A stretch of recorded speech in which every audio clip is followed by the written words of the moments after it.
Kisah ini melanjutkan episode sebelumnya, di mana anak-anak Dhritarashtra telah melakukan kekacauan di pasar dan merusak jualan para pedagang, termasuk para nelayan yang sedang berjualan ikan.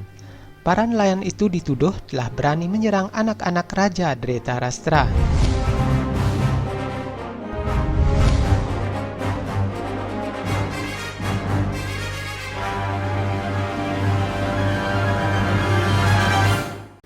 Sementara itu di istana Hastinapura, para nelayan yang dibawa oleh prajurit untuk menghadap ke Dewan Pengadilan Kerajaan sedang menunggu keputusan raja untuk menjatuhkan hukuman kepada mereka.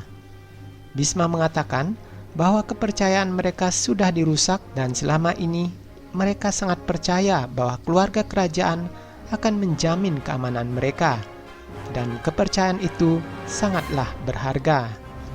Perdana Menteri Widura lalu berkata, untuk memulihkan kepercayaan mereka yang telah hancur itu, maka para pangeran harus meminta maaf kepada para nelayan, dan tindakan itu akan menjadi pelajaran bagi para pangeran itu.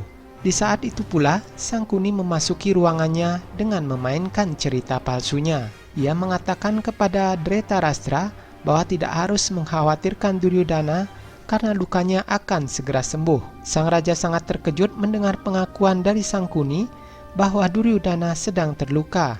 Ia pun langsung naik pitam dengan menanyakan siapakah pelakunya. Sangkuni lalu menunjuk bahwa para nelayanlah yang melakukan semua itu, dan ia menyarankan agar para pelakunya itu mendapatkan hukuman yang berat.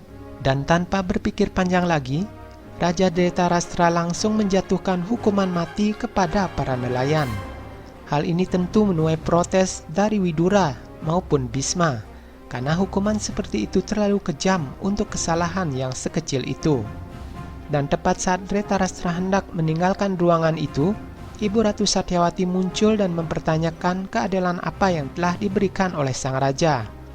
Satyawati berkata, "Cara yang kau lakukan bukanlah cara seorang penguasa. Contohlah Raja Santanu yang memerintah kerajaannya dengan penuh kasih sehingga dicintai oleh rakyatnya."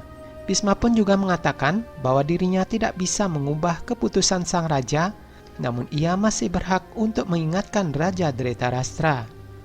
Sangkuni pun kembali memainkan dramanya dengan kata-kata manisnya. Ia berpura-pura menasihati Raja Dhritarashtra.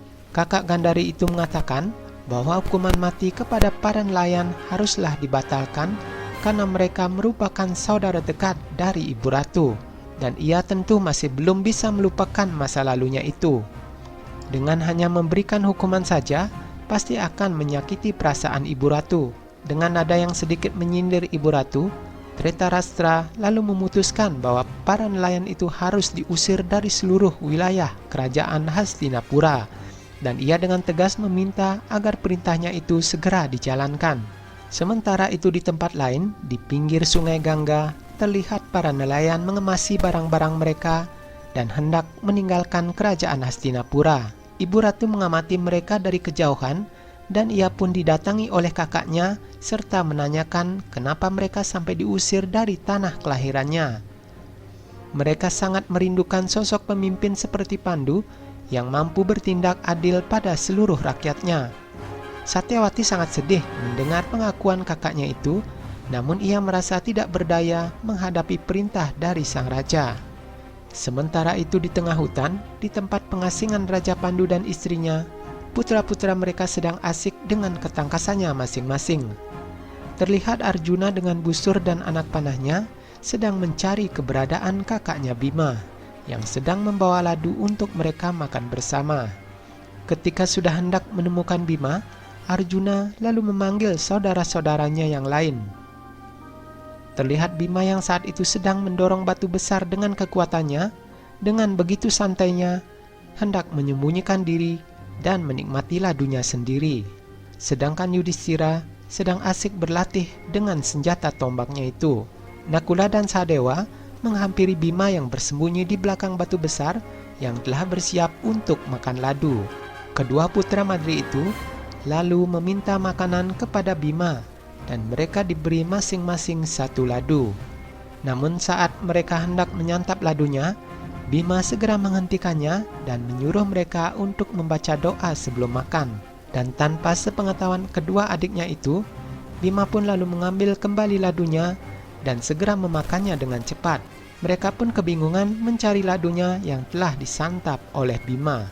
Dan untuk menutupi kesalahannya, Bima lalu menyuruh mereka untuk bermain saja.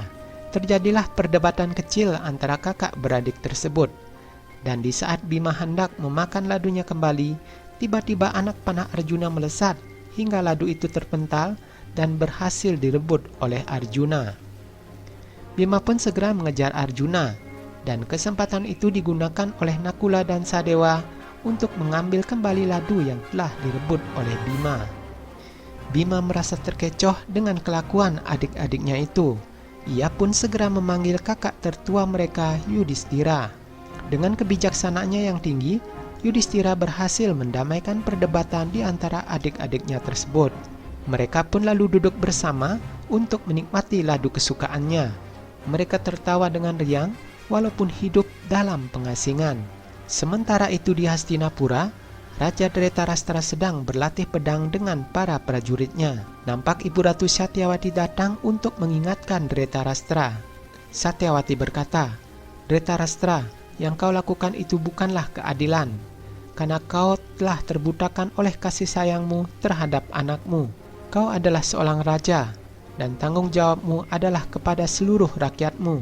Tidak layak bagimu untuk menghukum kesalahan para nelayan seperti itu. Kembalikanlah mereka pada tempat tinggalnya yang semula." Dengan tegas Dretarastra menolak permintaan Satyawati. Ia pun mengatakan bahwa Ibu Ratu masih terbayang masa kecilnya dulu, hingga ia melupakan statusnya saat ini sebagai Ibu Ratu. Setelah berkata demikian, Dretarastra pun segera pergi meninggalkan Ibu Ratu sendirian yang sedang memendam kekecewaan yang besar karena kata-katanya tidak lagi didengar oleh Raja Dretarastra. Nah, bagaimanakah Ibu Ratu dan Bisma menghadapi sikap Dretarastra yang mulai arogan itu? Nantikan kisahnya dalam episode selanjutnya.